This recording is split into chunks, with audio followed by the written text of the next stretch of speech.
Ag PhD full episodes and more are now available on Acres TV, the newest ag platform connecting you to fields of information. Look for us on watchacrestv.com.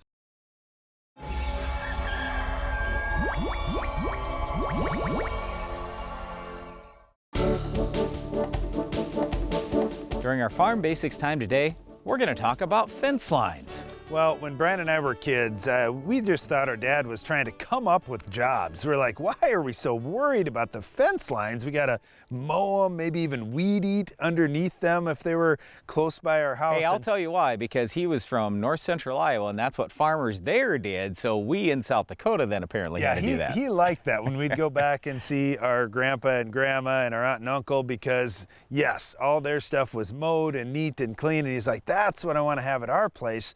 But we're like, why is it so important? And then we started having to care for the crop.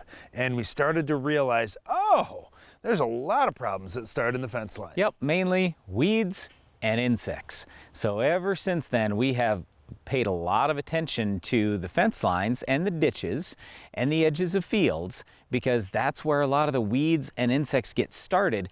And you know what we found? We can actually save a lot of money by just controlling the weeds and the insects there before they ever get out into our field. Well, the timing may be a little bit different depending on your operation, but in some farms, you'll see the ditches grow with nice tall grass and it's really thick and it chokes out the weeds. That's a great way to stop weeds. It's not necessarily, oh, you have to use herbicides in the ditch, but you can if you've got some weeds that pop up. And one of the other things, if you do let the grass grow tall in the ditches, well, then you can possibly bale that up and use that grass hay for the livestock, and that's something that happens in our area too. Okay, so basically there's the ditch, there's the fence line, there's the edge of the field just inside that fence, which is usually brome grass in our area.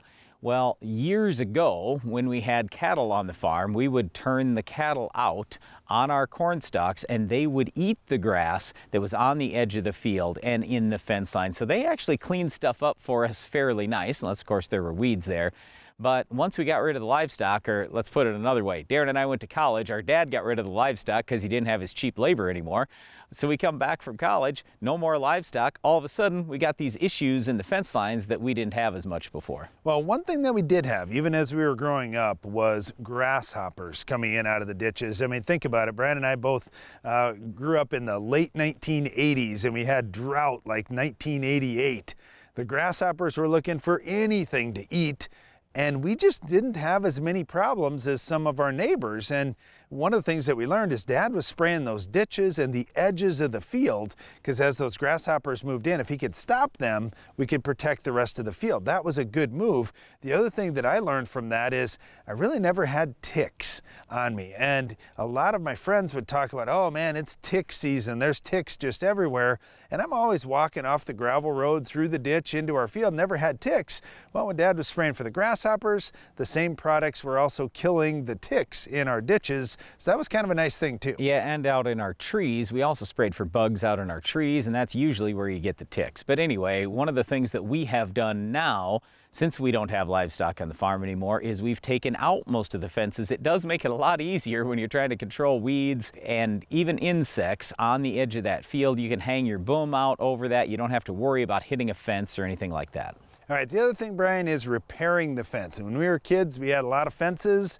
We had to do some repair, but we often had to share that duty with the neighbors. And that's something that's kind of interesting. A lot of people off the farm don't realize the ownership of the fence. All right, it's not this same way everywhere, but at least in our state of South Dakota, when you look at a fence, you own the right side.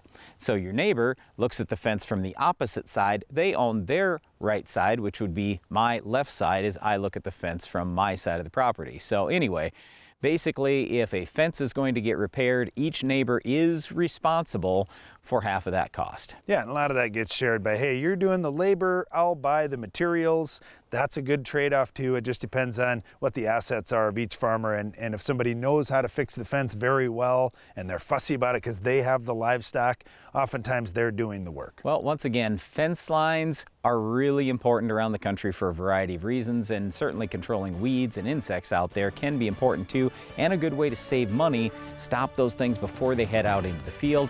Well, one of those weeds that could start in the ditch is our Weed of the Week. Can you identify this week's weed?